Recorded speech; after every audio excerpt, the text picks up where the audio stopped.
Prepare to journey back in time to one of the greatest and most enduring maritime mysteries ever recorded. This is the story of a ship found perfectly seaworthy, yet completely empty. On board is her highly respected captain, Benjamin Briggs, his wife Sarah, their 2-year-old daughter Sophia, and a hand-picked crew of 7 experienced seamen. Their cargo? 1,701 barrels of industrial alcohol, destined to fortify Italian wine. The journey begins uneventfully. Nearly a month later, on December 5th, another ship, the Dei Gratia, is sailing through the Atlantic, about 400 miles east of the Azores. Her crew spots a vessel adrift, sailing erratically.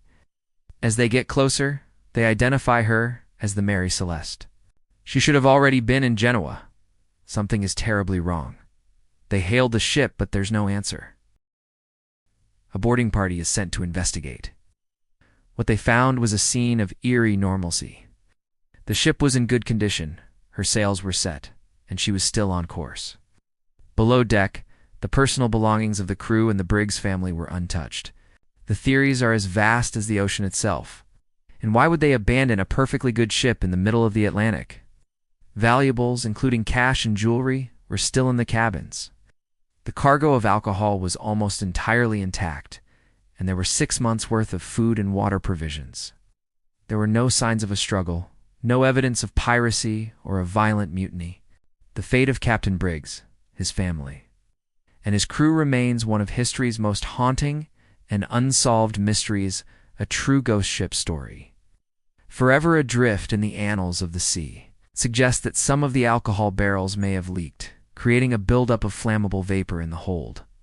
Fearing an imminent explosion that might not leave any trace, Captain Briggs may have ordered a temporary evacuation into the lifeboat, tethering it to the main ship.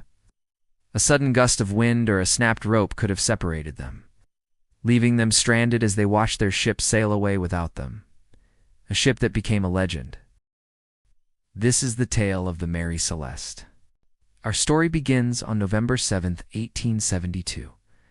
The American brigantine, Mary Celeste, departs from New York Harbor, bound for Genoa, Italy. Yet every single person was gone. The last entry in the ship's log was dated November 25th, 10 days earlier. It noted nothing unusual, but there were clues that deepened the mystery. The ship's only lifeboat was missing. One of the 2 water pumps had been disassembled. The ship's navigational instruments, the chronometer and sextant, were gone. Captain Briggs's sword was found in his cabin, with what some first described as bloodstains, but was later determined to be rust. It was as if all 10 souls aboard had vanished into thin air, but not before carefully gathering the necessary tools to navigate the open ocean in a small boat. So what happened? Foul play? Did the crew mutiny? Unlikely. Captain Briggs and his crew were known to have a good reputation. A natural disaster? Perhaps a massive rogue wave or a waterspout swept everyone overboard? But that wouldn't explain the missing lifeboat and navigational tools. It's the explosion theory. This is one of the most credible theories. But after more than 150 years, no bodies, no wreckage from the lifeboat, and no definitive evidence has ever been found.